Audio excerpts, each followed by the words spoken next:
The Little Polar Bear, written and illustrated by Hans de Beer.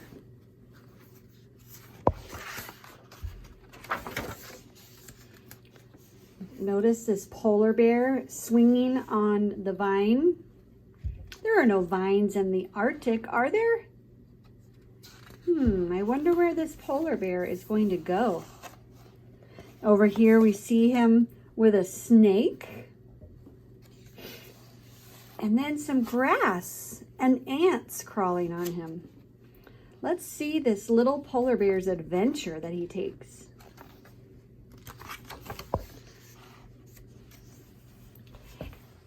It was a big day for Lars. He was going with his father on his first hunting trip. Lars was white all over, just like his father. In fact, at the North Pole where Lars lived, everything was white because it was covered in ice and snow.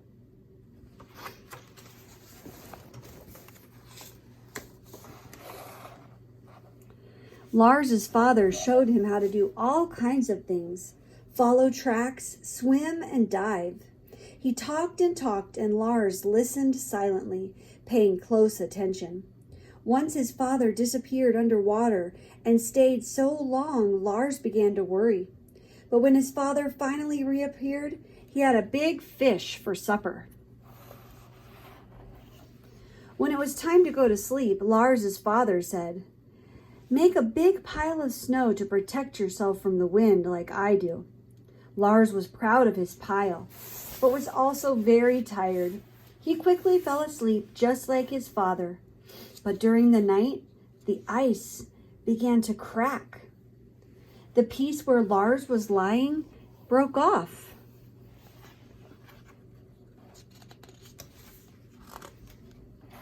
When Lars woke up, it was morning. He was all alone in the middle of the sea. It was getting warmer and warmer, and the piece of ice and Lars's pile of snow were getting smaller and smaller. When the ice was almost completely melted, Lars saw a big barrel drifting by. Luckily, Lars was able to reach the barrel and climb on top of it. Then a storm began to rage. As Lars clung to his bobbing barrel, he missed his father and his pile of snow more and more. You can see his face. He looks a little bit scared here.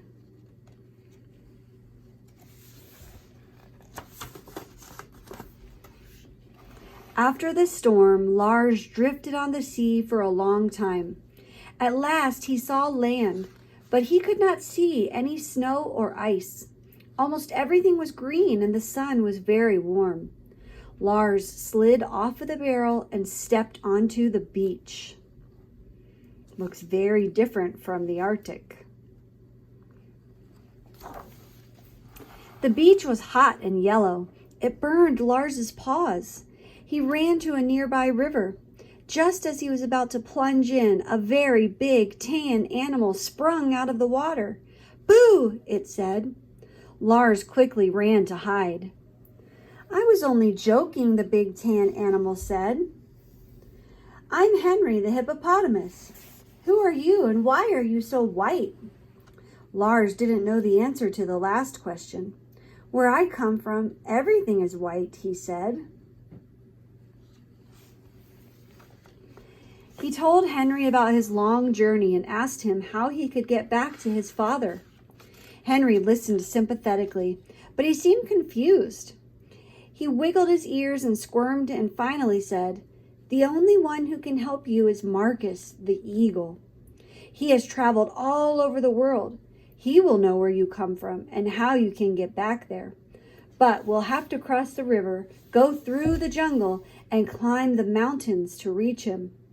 Lars was happy to go, but when he looked at the river, he said, "The only problem is that I can't swim very well yet." "No problem at all," said Henry and laughed. "Climb on my back. I won't sink." Wow, so they're going to go find an eagle named Marcus. I hope Marcus will be able to help Lars get back to the Arctic. Later, Lars was astonished by all the things he saw in the jungle.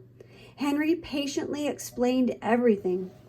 Lars especially liked the tall brown stalks that Henry called trees. They were such fun to climb. In one brown stalk sat a funny green animal, which suddenly turned white, just like Lars. "It's a chameleon," said Henry. "It can change its color." Lars thought that was a handy thing to be able to do. He's exploring the jungle, isn't he? At the edge of the jungle, the mountains began. It was a bit cooler and Lars felt more comfortable. Henry found climbing difficult, but Lars helped him by telling him where to step. After a while, Henry was exhausted. "That's enough for today," he said. "Tomorrow we will continue. Let's rest here and look at the nice view." As Lars looked out over the land and sea, he began to feel homesick. "Cheer up," said Henry. "You'll be home again soon." The next day they climbed higher. Henry had to stop often to catch his breath, but at last he called, "Here comes Marcus," as a huge bird swooped down near Lars.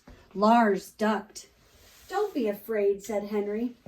"Marcus seems gruff, but he's really quite friendly."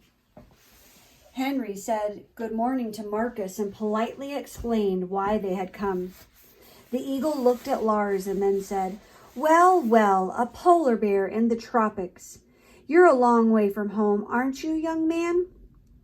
"Fortunately, I can arrange your passage back. Tomorrow morning, I will have Samson fetch you from the beach." "Thank you very much, sir," Lars said shyly. The next morning, Henry and Lars met Marcus on the beach.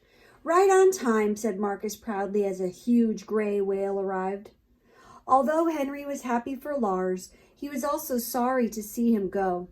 "Take care of yourself," he said sadly. "Thanks for everything, Henry," Lars called as the whale swam away. Marcus flew along a bit to set them on their way. Henry stood alone on the beach. He kept watching for a long time after Lars and the whale disappeared.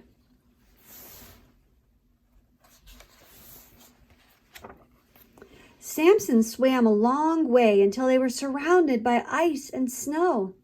"We must be near your home now," he said. At that same moment, Lars called, "There he is, my father! Father, I'm back!" Lars's father couldn't believe his eyes. There was Lars riding on top of a whale. Lars's father was very tired from looking for Lars, but he wasn't too tired to catch a big fish for Samson to thank him. Samson waved as he swam away. "And now," said his father, "we must go straight home because your mother is very worried." On the way home, Lars rode on his father's back.